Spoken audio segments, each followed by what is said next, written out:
Hello, welcome to this episode where we shall be looking at the prediction and preparation for the grade 7 mathematics paper 1 for the end of year examination. Okay. Now, for mathematics, we're going to have two papers. There's a paper 1 and then there's a paper 2. Okay.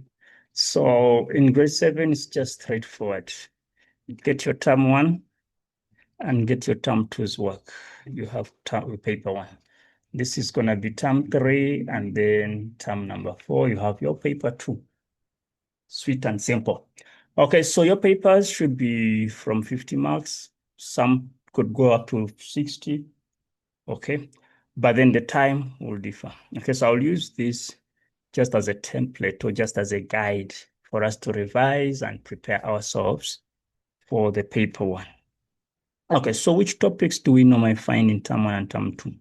So there's a big topic that is called whole numbers that has very many subdivisions, okay? You find the types of numbers, calculation techniques, you find ratios, you find the financial maths, you also find what we call what's this thing? The estimation, the rounding off, the decimals, and all of those things, okay? Then 2, we also have what we call the common fractions, or just say fractions. We have the common and also we have the decimals. Just know how they work, how they operate, okay? Then next, we have what we call the exponents, the laws and application. We have what we call the number patterns. Okay, and then from number patterns, we have what we call the functions and relationships. These are basically tables and spider webs and flow diagrams and all those things. So that is basically what we're going to be looking at in this particular paper. All right, so let's dive into the paper. So they're telling us that this paper has multiple choice questions. Wow, it's my favorite. Eh? Circle the letter next to the correct answer and then answer questions 2 to 8 in the spaces provided. The use of a calculator is allowed where necessary. You see, I love this instruction. Please, this is going to be my favorite paper. Okay, so we use a calculator where it's necessary. So some questions may not need you to use a calculator, but then there are cases where you have decimals and fractions and blah, blah, blah. You are allowed to use our small calculators, okay, not the fancy ones. All right, so write neatly, legibly, we have 8 pages. I'm not, yes, that's correct. Okay, multiple choice for question 1. They're telling us, what are the correct prime factors of 500?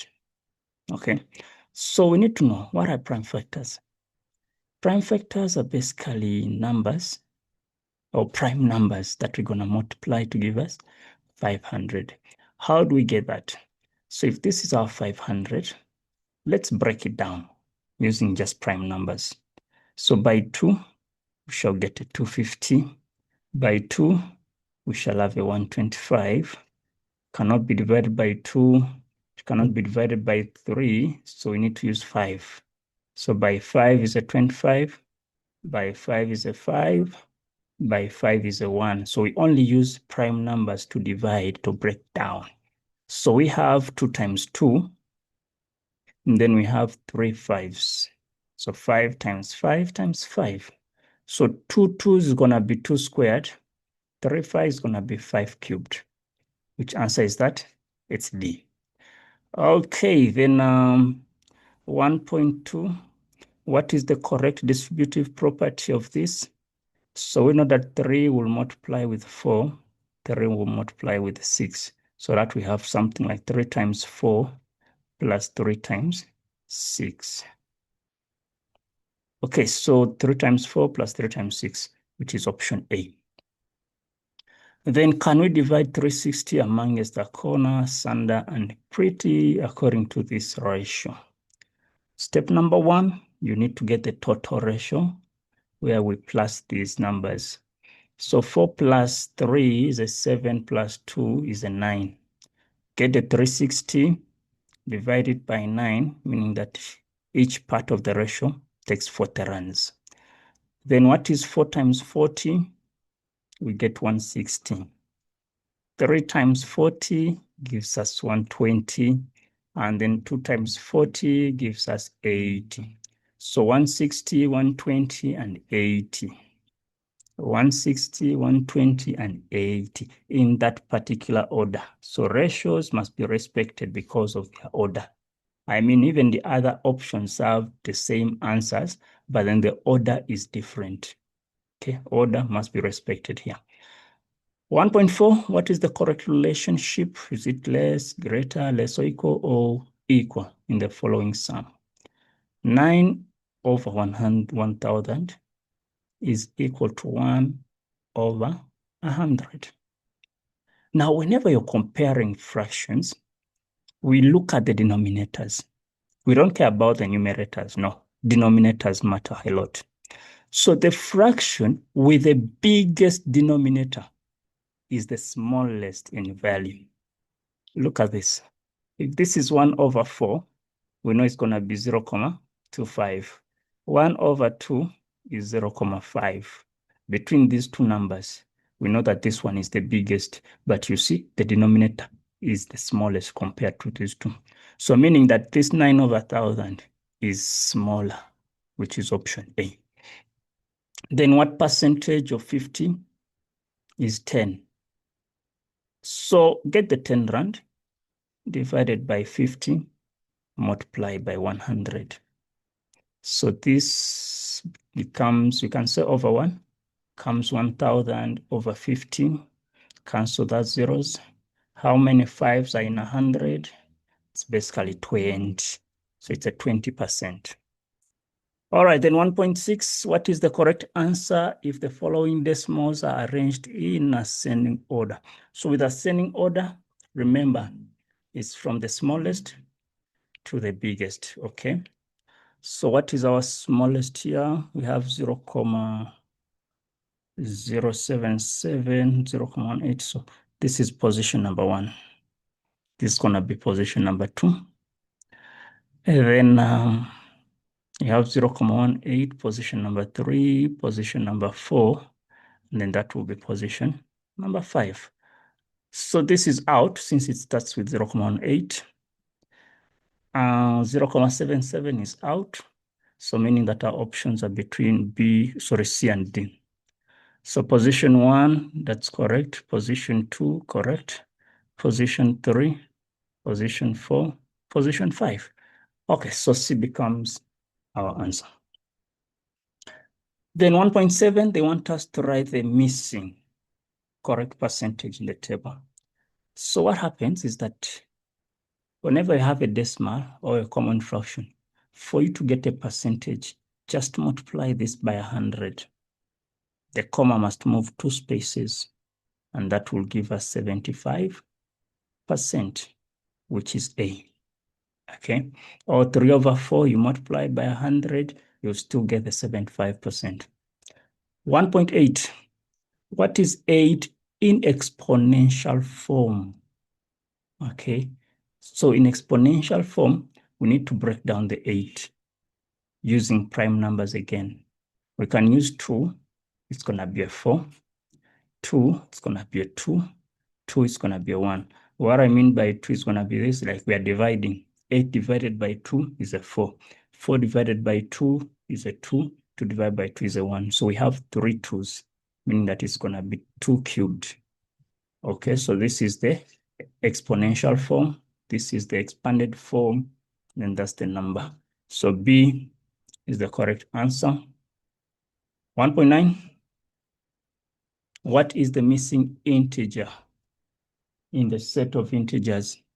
So if we have a -9, -6, nothing, 0, 3, and so on. So which means we are adding 3's everywhere. Okay. So mean that -6 plus a 3, we must get a -3, which is option C. And then 1.10, what is the correct descending order of these integers? So descending is from biggest to smallest.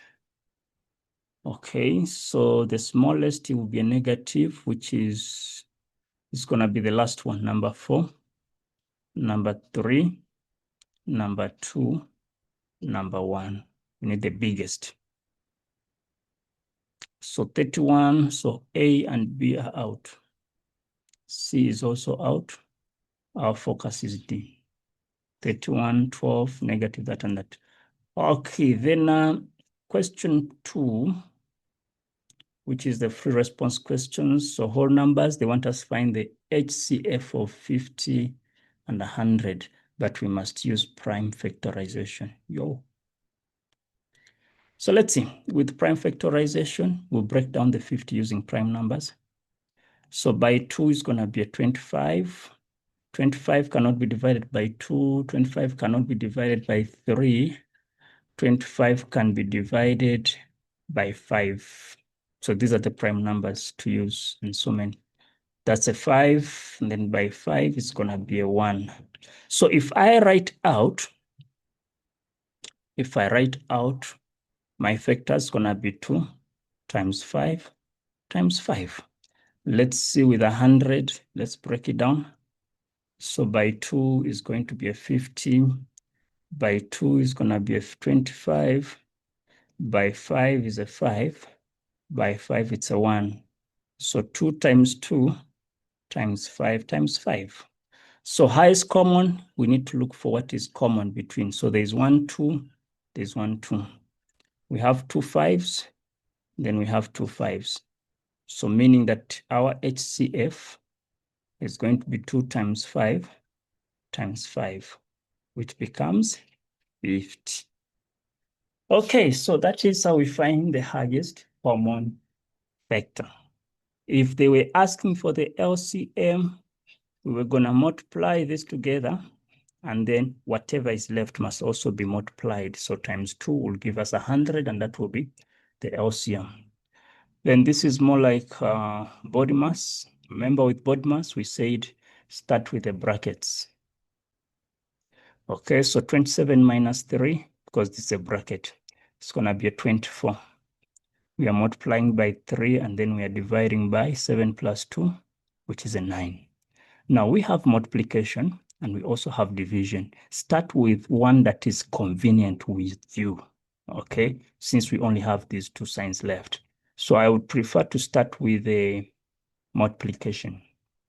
So what is 24 times 3? So that's going to be a 2, 1, and then 2 times 3, 6 plus 1 is a 7. So I have 72 divided by 9. Then 72 divided by 9, we shall get 8. How many 9s are in 72? They're just 8. Now, you can also use your calculator, but try to show all the steps the way at least I'm writing. Let your calculator just help you to multiply this and make life easy. 2.3, Tandeka borrows 1,000 rands at 11% interest per annum for 2 years. How much must she pay back at the end of 2 years? So what we need to know is that we need to first of all get Tandeka's interest. And the formula for interest is P times I times N. So 1,000 rands multiplied by the interest rate, which is 11%, is 11 over 100, times the number of years, which is 2. So how much do we get? So for questions like this, use a calculator, please, if you can. So 1,000 times 11 over 100, and then times 2. So this gives us 220 rands. Okay. Now, this is the amount that Tanika will get because of borrowing. Okay, Tanika must pay this much for borrowing. So amount to be paid, Tanika must pay the 1,000 rands and must also pay the 220. I mean, that's going to be 1,220 rands. Then question 3, which is the common fractions, they want us to add this up. So what I usually advise people, if you have a mixed fraction, convert the mixed fraction first. Okay. So it's going to be 5 times 2 plus 1 over 5. this becomes, okay, I'll say plus 3 over 8. So I have 11 over 5 plus 3 over 8. Now, how do I add up fractions with different denominators? I use the butterfly or crisscross method. So this is going to be 11 times 8 plus 5 times 3 over 5 times 8.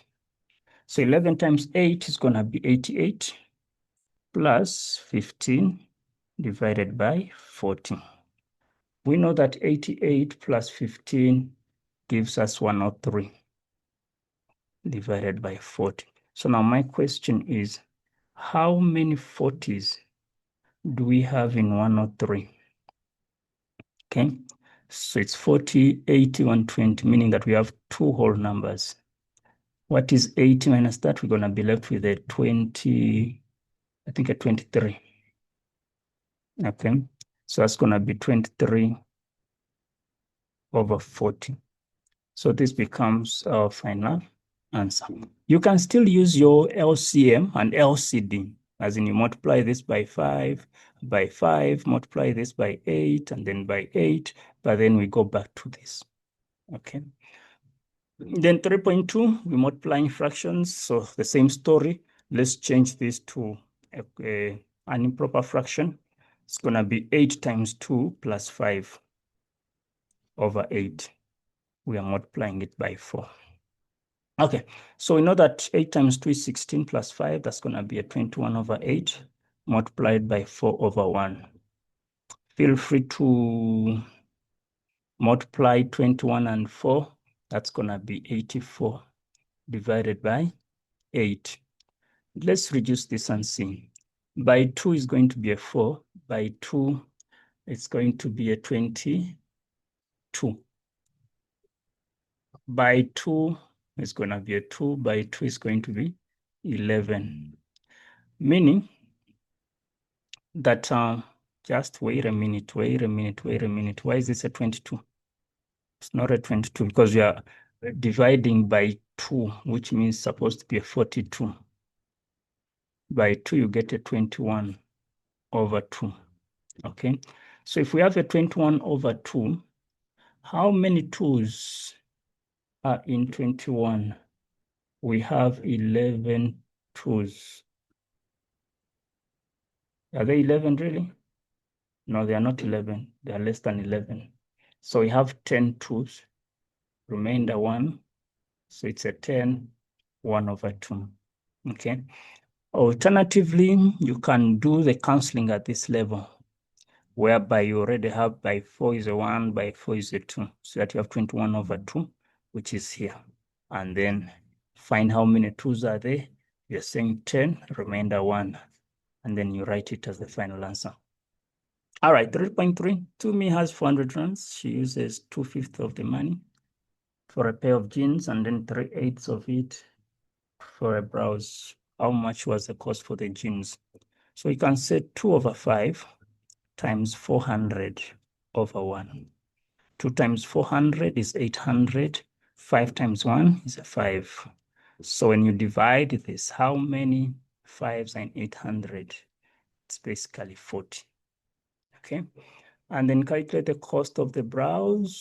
So it's going to be 3 over 8 times 400. 3 times 400 is 1.2 over 8. Okay, we can divide that. Okay, 1.2 divided by 8, we are getting 150 rands. Okay, so that is how much you spent on the blouse and the jeans. The next